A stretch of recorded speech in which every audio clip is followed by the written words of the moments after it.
Hello दोस्तों, एक बार फिर से स्वागत है आप सभी का तुल्य आरएस ऑनलाइन क्लासेस में। मैं सुनील बादू प्रस्तुत हूँ लेकर के राजस्थान का भूगोल। और राजस्थान के भूगोल के संदर्भ में हम जो है राजस्थान के भौतिक प्रदेशों को पूर्ण कर चुके हैं। हमारा एक टॉपिक बहुत अच्छे तरीके से हो गया है राजस्थान के भौतिक प्रदेश। वहाँ पे अपन ने थोड़ी मिट्टियों की जानकारी ली, हल्की फुल्की हमने वहाँ पे जो है उत्तरी पूर्वी जो आपका ढाल है प्रत्येक भौतिक प्रदेश का किस ओर है उसकी भी जानकारी ली, वहाँ कैसी वनस्पति है, वहाँ किस प्रकार की मिट्टी है, ये तमाम बातें हम कर चुके हैं। अगला जो टॉपिक है आपका रीड के संदर्भ में बात करें तो एक टॉपिक है आपका राजस्थान के खनिज। तो आज हम बात करने वाले हैं राजस्थान के खनिज की। कौन सा टॉपिक है प्रिय विद्यार्थियों? राजस्थान के खनिज।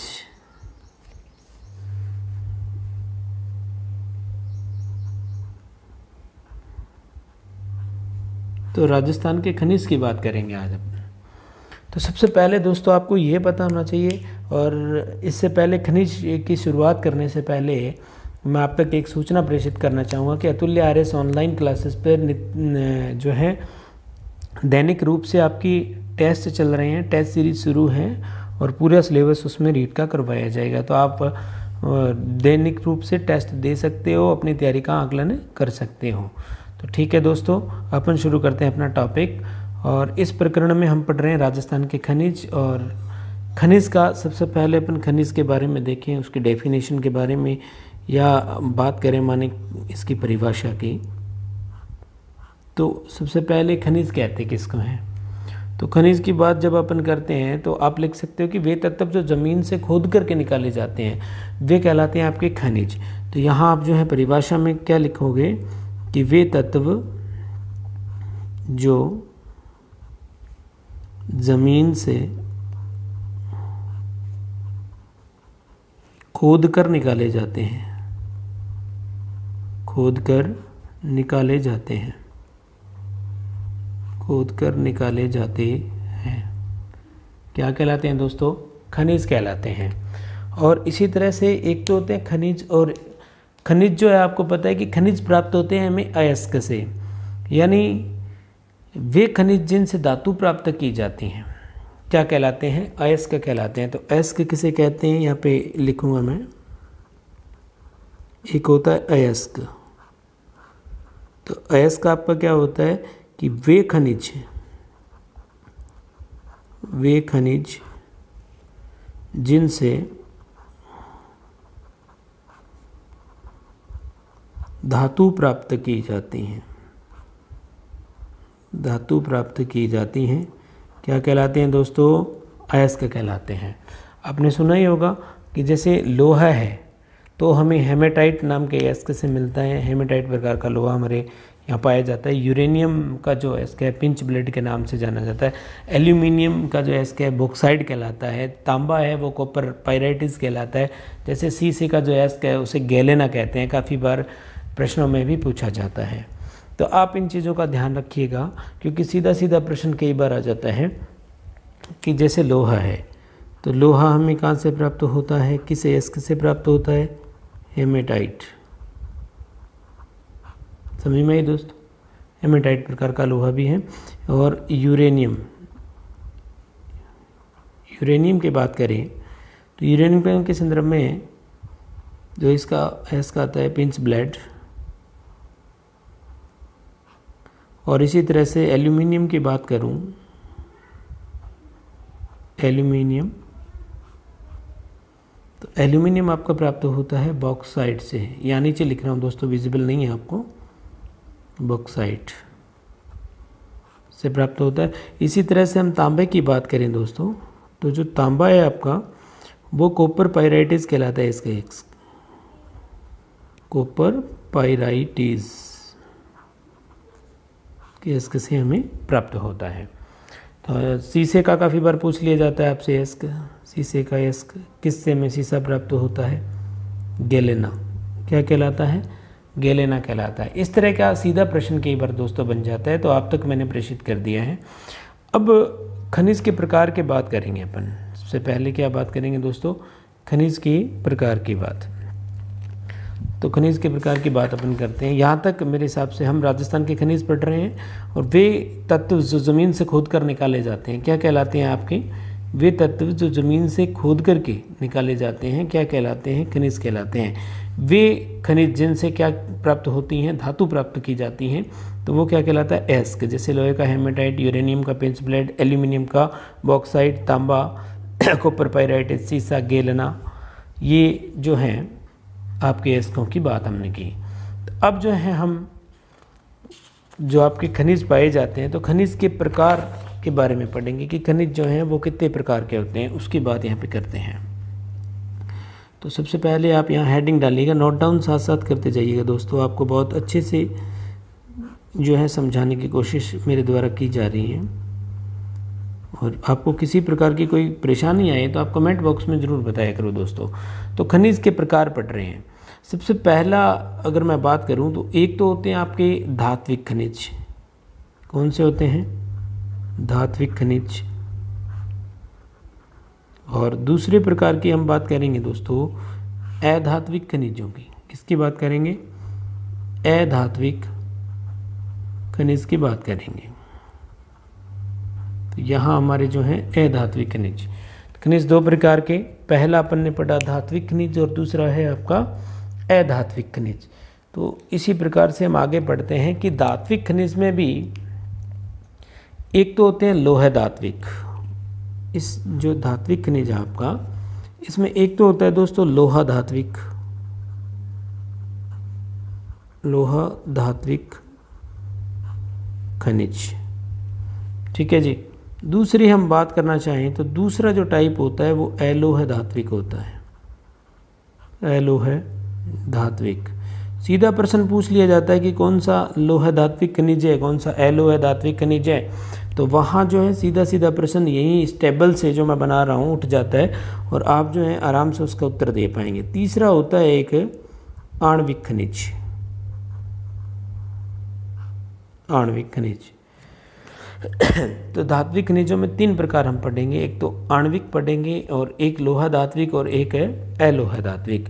तो जो लोहा धात्विक होते हैं उनके बारे में यानी पढ़ेंगे यहाँ। तो जो आपका ये दोस्तों लोहा धात्विक है, इसमें हम पढ़ेंगे लोहा अयस्क,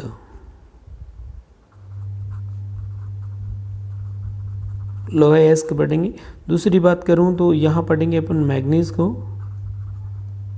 तो ये आपका हो गया, यानी लोहा धात्विक खनिज हो गए। और इसी तरह से अगर अलोह धात्विक की अपन बात करते हैं प्रिय विद्यार्थियों, तो अलोह जो आपका धात्विक खनिज है उसमें हम सबसे पहले यहाँ पे मैं एक टेबल बना रहा हूँ, आप साथ साथ नोट डाउन कीजिए। एक तो तांबे की बात करेंगे, यानी तांबा अलोह धात्विक खनिज है। दूसरे की बात करूँ तो सीसा।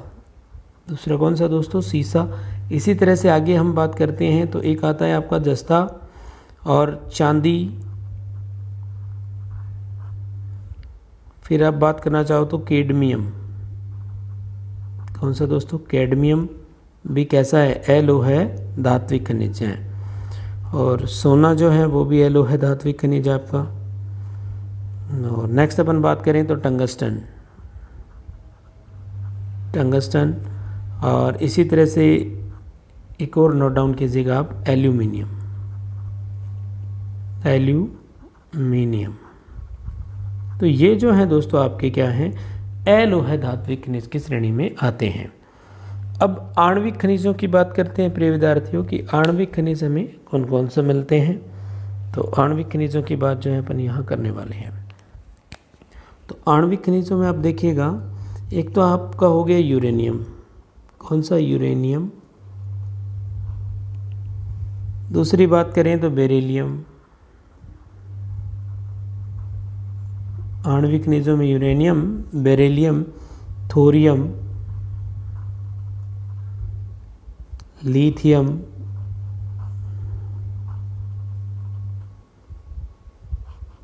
ये आपके क्या हो गए? आणविक खनिज हो गए।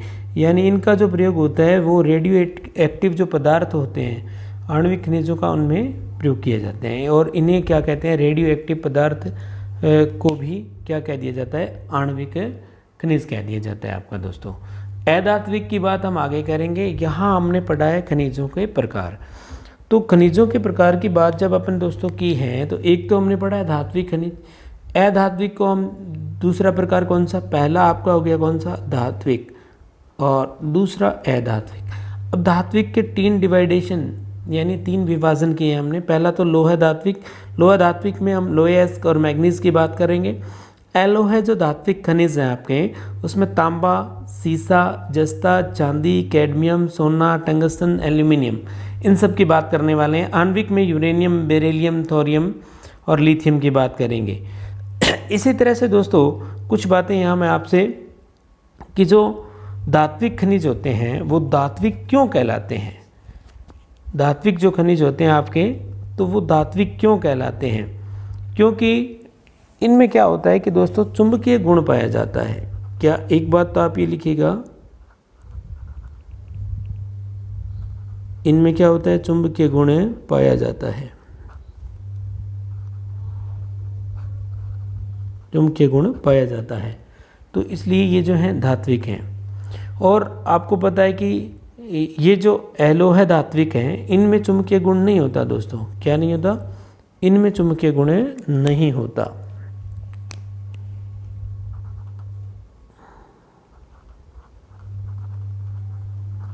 चुंबकीय गुण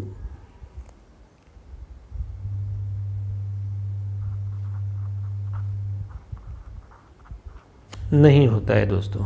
क्या होता है, चुंबकीय गुण नहीं होता है। थोड़ा विजिबल हो रहा होगा आप लोगों को यहाँ तक। दूसरी बात मैं यहाँ लिख देता हूँ थोड़ा छोटा कॉलम बना करके, आप यहाँ थोड़ा समझने का प्रयास कीजिएगा दोस्तों, मे भी आपको समझ आएगा अच्छे तरीके से।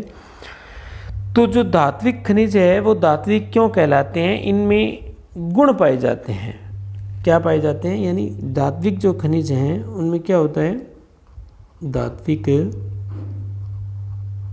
खनिजों में, यहाँ लिख सकते हो आप, खनिजों में गुण पाए जाते हैं। क्या पाए जाते हैं, गुण पाए जाते हैं।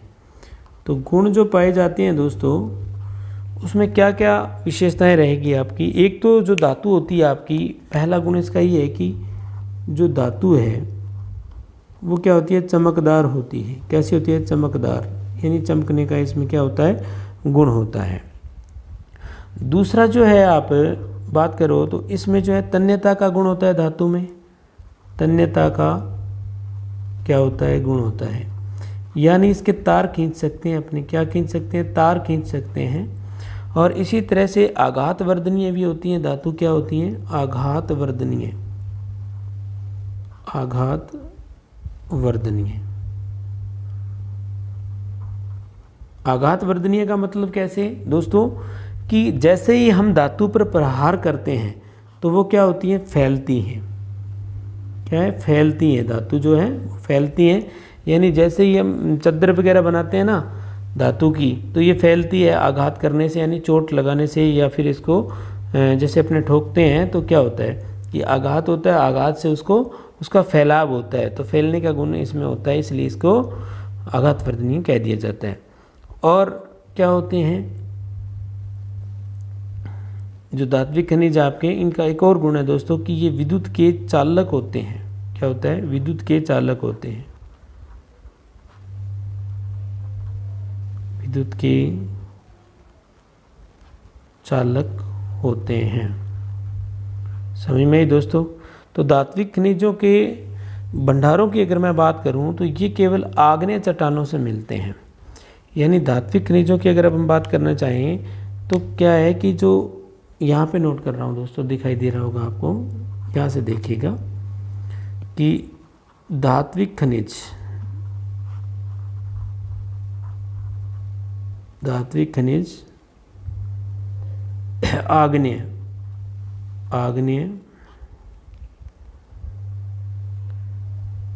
चट्टानों से मिलते हैं। आग्नेय चट्टानों से क्या है, मिलते हैं दोस्तों। कौन से,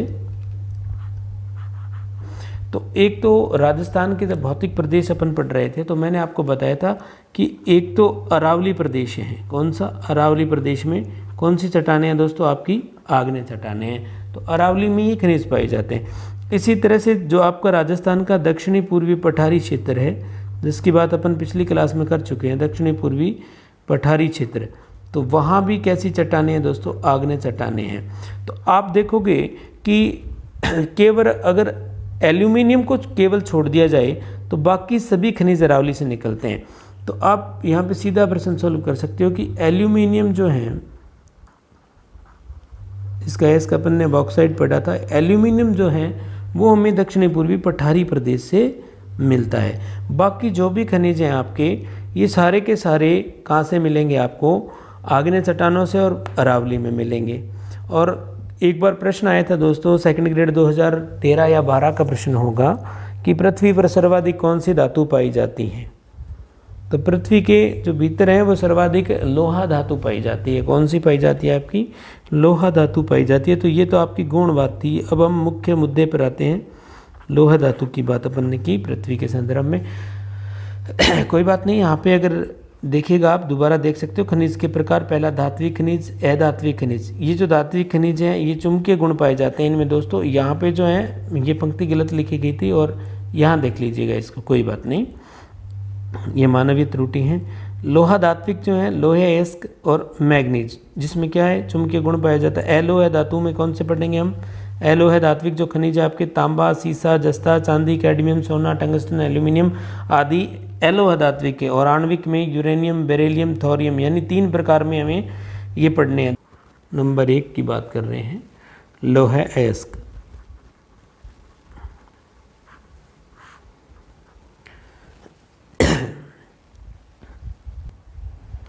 तो लोहे अयस्क की जो विशेषता है दोस्तों आपको बता दूं कि भूगर्भ में सर्वाधिक मात्रा में पाया जाने वाला धात्विक अयस्क है। कैसा है आप लिख सकते हो, भूगर्भ में, दिखाई नहीं दे रहा होगा, अब आप शायद देख पा रहे हैं, भूगर्भ में सर्वाधिक मात्रा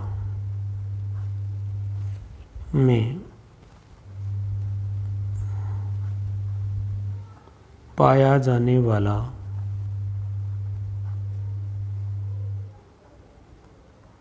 धात्विक अयस्क, यानी भूगर्भ में सर्वाधिक मात्रा में पाया जाने वाला क्या है, धात्विक अयस्क है।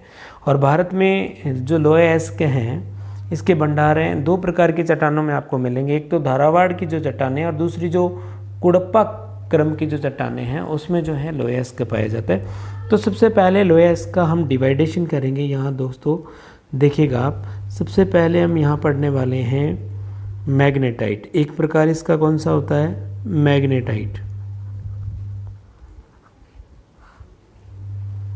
और फिर इसके बाद हम बात करेंगे दोस्तों हेमेटाइट की।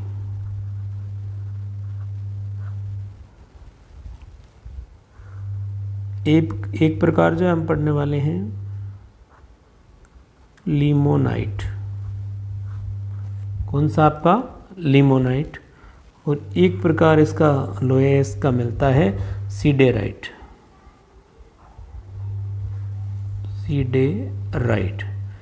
तो हम पढ़ रहे हैं लोहे अयस्क भूगर्भ में सर्वाधिक मात्रा में पाए जाने वाला धात्विक अयस्क है। और इसको हम 4 प्रकार में बांट रहे हैं। 4 प्रकार इसके पाए जाते हैं। पहला मैग्नेटाइट है, हेमेटाइट है, लिमोनाइट है और सीडेराइट है।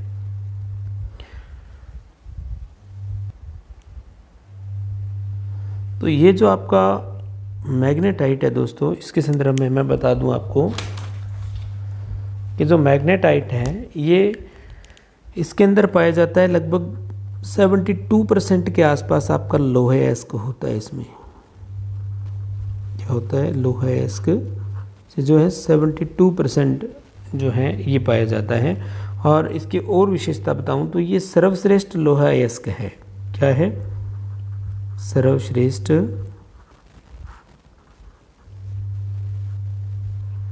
लोहा अयस्क। अगर आपसे ये पूछ लिया जाए कि सर्वश्रेष्ठ लोहे अयस्क कौन सा है, तो मैग्नेटाइट। और इसे एक और विशेषता मैं यहाँ पे बताऊँगा इसकी आपको दोस्तों, कि इसे जो है काला लोहा भी कहते हैं। क्या कहते हैं, काला लोहा भी कह दिया जाता है। क्या कह दिया जाता है? काला लोहा भी कह दिया जाता है। विजिबल होगा सभी को। ये जो आपका हेमेटाइट है जिसकी बात हम यहाँ करने वाले हैं, तो हेमेटाइट में देखिएगा आप, ये हमें 60 से 70% के आसपास जो है प्राप्त होता है। योजक चिन्ह लगा रहा हूँ बीच में। 60 से 70% के आसपास जो है हमें प्राप्त होता है। और ये जो होता है लाल रंग का होता है, या इसे गेरुआ कह सकते हो आप, गेरुआ लोहा अथवा लाल लोहा कह सकते हो। और ये स्वतंत्र रूप में क्या है कि भारत में भी पाया जाता है। राजस्थान में इसका सर्वाधिक उत्पादन और भंडारण होता है। यानी ये हमारे जो हेमेटाइट है भारत में भी, और राजस्थान की बात करें तो राजस्थान में इसका क्या होता है? सर्वाधिक उत्पादन होता है। सर्वाधिक उत्पादन इसका राजस्थान में, या भंडार की बात करें तो भी हमारे राजस्थान में इसके सर्वाधिक उत्पादन और भंडार की दृष्टि से हैं। नेक्स्ट जो है ये जो लिमोनाइट होता है आपका दोस्तों, तो लिमोनाइट के संदर्भ में यहाँ मैं बताऊंगा आपको कि ये 45 से 50% के आसपास है। कितना है? 45 से 50% के आसपास इस प्रकार का लोहा पाया जाता है। और ये जो है जलयोजित लोहा होता है। जलयोजित क्यों होता है उसकी बात मैं बताऊंगा। जलयोजित लोहा इसको बोल सकते हो आप, क्योंकि जलयोजित जो लोहा है इसका कारण क्या है कि इसे जलयोजित कह देते हैं। यानी भारत में कहीं भी समुद्र के किनारे लोहा नहीं मिलता है, इसलिए इस प्रकार का लोहा जो है हमारे यहाँ नहीं पाया जाता है भारत के अंदर। और इस प्रकार का जो लोहा है जलयोजित लोहा, यानी जल के किनारे या समुद्र के किनारे पाया जाता है। तो विश्व में आपने सुना होगा दोस्तों, एक तो पिलवरा की खान है ऑस्ट्रेलिया के पश्चिम में समुद्र तट के किनारे पाई जाती है। और इसी तरह से ब्राज़ील में केटावरी की खान है, वहाँ भी अटलांटिक महासागर के किनारे जो है आपको ये जलयोजित प्रकार का लोहा मिलता है। इसी प्रकार से चौथे प्रकार की बात करते हैं अपने। चौथा जो प्रकार है वो आपका है सीडेराइट। तो सीडेराइट की बात यहाँ करने वाले हैं। देखिएगा दोस्तों, तो ये भी 45% से कम ही प्राप्त होता है, यानी 45% से कम आप इसको लिख सकते हो। और ये सबसे निम्न कोटि का लोहा होता है। क्या होता है दोस्तों? सबसे निम्न कोटि का लोहा माना जाता है इसको। निम्न कोटि का लोहा माना जाता है। कौन सा? सीडेराइट। और इसका जो रंग है उसकी बात करें तो भूरे रंग का होता है दोस्तों। भूरे रंग का ये लोहा होता है जो कि सीडेराइट कहलाता है। और सर्वश्रेष्ठ लोहा आपका मैंने बता दिया मैग्नेटाइट, जो कि सबसे अच्छा अयस्क माना जाता है इसका। और भारत में हमारे बात करें राजस्थान की, तो ये हेमेटाइट प्रकार का हमारे भारत और राजस्थान में पाया जाता है इस तरह का लोहा। तो भारत में मैग्नेटाइट और हेमेटाइट प्रकार का लोहा पाया जाता है, यानी ये भी पाया जाता है, लेकिन ज़्यादातर हमारे इसका उत्पादन होता है हेमेटाइट प्रकार के लोहा पाया जाता है। क्योंकि भारत में कहीं भी समुद्र नहीं है, तो इस प्रकार का जलयोजित लोहा तो पाया नहीं जाता लिमोनाइट प्रकार का। समझ में आई दोस्तों? यानी भारत में मैग्नेटाइट और हेमेटाइट जो प्रकार का लोहा है वो ही पाया जाता है। ये दोनों प्रकार जो है हमारे भारत में पाए जाते हैं। स्पेसिफिक राजस्थान की बात करें तो हेमेटाइट प्रकार का लोहा हमारे राजस्थान में पाया जाता है। तो नेक्स्ट इसी तरह से मैंने आपको बताया कि भारत के संदर्भ में अगर मैं बात करूं तो एक तो जो आपका लोहा है इसका है 2 प्रकार की चट्टानों में पाया जाता है। अगर भारत की बात करूं तो भारत के संदर्भ में थोड़ा सा समझने का प्रयास कीजिएगा। भारत में 2 प्रकार की चट्टानें, कितने 2 प्रकार की चट्टानों में लोहा पाया जाता है। क्या पाया जाता है? लोहा पाया जाता है। अब ये 2 प्रकार की चट्टानें आपकी कौन कौन सी है यहाँ देखिएगा दोस्तों। एक तो है धारावाड़ क्रम की। कौन सी? धारावाड़ चट्टानें। तो धारावाड़ चट्टानों में पाया जाता है। दूसरी बात करूं तो कुडप्पा क्रम की। कुडप्पा की चट्टानें बोल सकते हो आप इसे। कुडप्पा की चट्टानों में भी पाया जाता है। और कुडप्पा क्रम की जो चट्टानें आपके यहाँ आंध्र प्रदेश में हैं। कैसी हैं? कहाँ हैं? आंध्र प्रदेश। यानी अगर मैं बात करना चाहूँ प्रायद्वीपीय भारत की, तो वहाँ जो हैं इस प्रकार की चट्टानें, कुडप्पा क्रम की चट्टानें हमारे प्रायद्वीपीय भारत में पाई जाती है। और धारावाड़ से तो हम अच्छे तरीके से परिचित हैं क्योंकि हम भौतिक प्रदेश पढ़ चुके हैं। और धारावाड़ का मैंने आपको बताया था कि अरावली में कौन सी चट्टानें हैं। कई बार धारावाड़ क्रम लिखा जाता है। प्रीकैम्ब्रियन की जगह धारावाड़ काल लिखा जाता है। हालांकि प्रीकैम्ब्रियन भी हमने पढ़ा था, तो यहाँ जो है अरावली में धारावाड़ की चट्टानें पाई जाती हैं। तो यहाँ से जो लोहा है वो प्राप्त होता है दोस्तों। नेक्स्ट अगर इसकी और मैं डिटेल में बात करना चाहूँ तो भारत के जो कर्नाटक व उड़ीसा का क्षेत्र है वहाँ मुख्य रूप से कुडपा क्रम की ही चट्टानें हैं। और भारत में सर्वाधिक जो लोहे के भंडार हैं, भारत की बात करूं तो भारत में जो सर्वाधिक लोहे के भंडार हैं तो वो दोस्तों आपके कर्नाटक में हैं। कौन सी में हैं? कर्नाटक राज्य में हैं। अगर इसी तरह से मैं उत्पादन की बात करूं, भारत के अंदर जो उत्पादन हो रहा है सर्वाधिक, तो वो जो है उड़ीसा करती हैं। आजकल उड़ीसा नाम कर दिया गया है। उड़ीसा के अंदर सर्वाधिक उत्पादन होता है। और भारत का सबसे बड़ा उद्योग भी आपको पता है कि भारत के सबसे बड़े उद्योग की बात करें तो वो है लोहा इस्पात उद्योग। कौन सा है? लोहा इस्पात उद्योग भारत का सबसे बड़ा इस्पात उद्योग माना जाता है। सबसे पहले जो संयंत्र है आपको पता है कि हीरापुरा में लगा था। कहाँ लगा था दोस्तों? हीरापुरा में, या कई बार हीरापुरा की जगह कुल्टी लिखा आ जाता है, तो एक ही बात है दोस्तों। और इसके बाद जो आपको पता 1907 के आसपास जो Tata iron and steel corporation ने जमशेदपुर झारखंड के अंदर भी कारखाना लगाया था। बाद में जो है बर्नपुर में 1936 में एक कारखाना हीरापुरा के नाम से, और हीरापुरा और जमशेदपुर को इकट्ठा कर दिया गया था। और बर्नपुर जो कि आपका पश्चिम बंगाल में पड़ता है, वहाँ भी जो है कारखाना बनाया गया था। तो दोस्तों ये हमारी खनिजों की कहानी थी। हम डिटेल में अगली क्लास में पढ़ेंगे लोहे के बारे में कि जो उत्पादक क्षेत्र है इसके, या हम इसी क्लास के दौरान ही कर लेते हैं दोस्तों, अगर आपको थोड़ा समय है तो लोहा उत्पादक क्षेत्र की बात यहीं कर लेते हैं अपन इसी क्लास में। थोड़ा वक्त है हमारे पास, तो आप सबसे पहले देखिएगा लोहा राजस्थान के संदर्भ में पढ़ रहे हैं दोस्तों हम। थोड़ी सी भारत की जानकारी तो वैसे ही वैसिक रूप से मैं आपको प्रेषित कर देता हूँ, हालांकि भारत वाले सर भी आपको बताएंगे। उत्पादक क्षेत्र में देखिएगा आप, यहाँ लिख रहा हूँ दोस्तों उत्पादक क्षेत्र। तो उत्पादक क्षेत्र की बात यहाँ पे करूँगा। सबसे पहली जो बात करूँगा तो पहला जो क्षेत्र है राजस्थान में, एक तो है मोरिजा बानोला।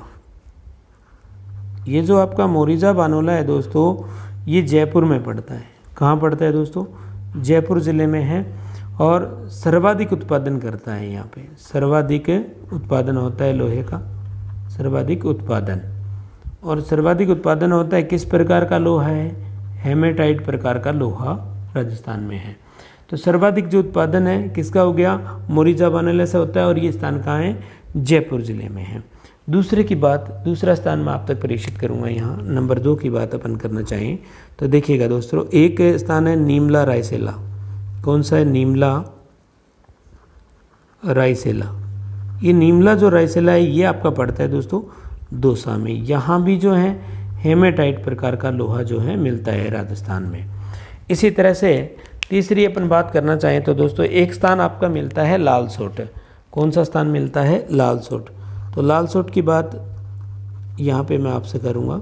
ये लालसोट जो है आपका, ये भी कहाँ पड़ता है? दौसा में पड़ता है दोस्तों। और यहाँ भी जो है हेमेटाइट प्रकार का ही लोहा हमें मिलता है। इसी तरह से चौथी मैं आपसे बात साझा करना चाहूँ तो एक स्थान है डाबला सिंघाना। कौन सा? डाबला सिंघाना। ये जो डाबला सिंघाना क्षेत्र है ये झुंझुनू के अंतर्गत आता है। किस ज़िले में है? झुंझुनू में है। और यहाँ भी हेमेटाइट प्रकार का ही जो लोहा है वो हमें मिलता है राजस्थान में। और एक इसी तरह से स्थान की बात मैं करना चाहूँगा यहाँ नंबर 5 पे, कि एक स्थान है पुरबनेड़ा। कौन सा है? पुरबनेड़ा। ये जो पुरबनेड़ा है आपका दोस्तों, ये पड़ता है भीलवाड़ा में। कौन से वाड़ा में पड़ता है? भीलवाड़ा में पड़ता है दोस्तों। हेमेटाइट प्रकार का लोहा निकलता है। और इसी तरह से एक स्थान है नाथरा की पौल। नाथरा की पाल बोल देते हैं, या कई जगह पोल लिखा होता है। ये जो नाथरा की पाल है ये आपके उदयपुर ज़िले में है। और यहाँ जो है सर्वाधिक भंडार है। क्या है जी? सर्वाधिक जो भंडार हैं, सर्वाधिक भंडार।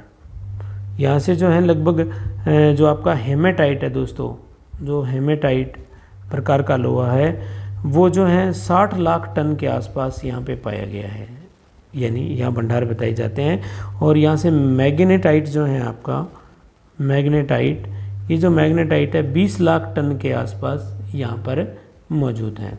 तो मेरे हिसाब से दोस्तों आपको समझ आ रहा होगा। और इसी तरह से अगर और बात करें तो एक स्थान आपका थुरहुंडेर पड़ता है। कौन सा पड़ता है दोस्तों? एक स्थान है आपका थुरहुंडेर। ये जो थुरहुंडेर स्थान है दोस्तों, ये आपका पड़ता है उदयपुर ज़िले में। कौन से ज़िले में? उदयपुर में। और यहाँ जो है हेमेटाइट प्रकार का ही लोहा मिलता है। कैसा मिलता है? हेमेटाइट प्रकार का ही।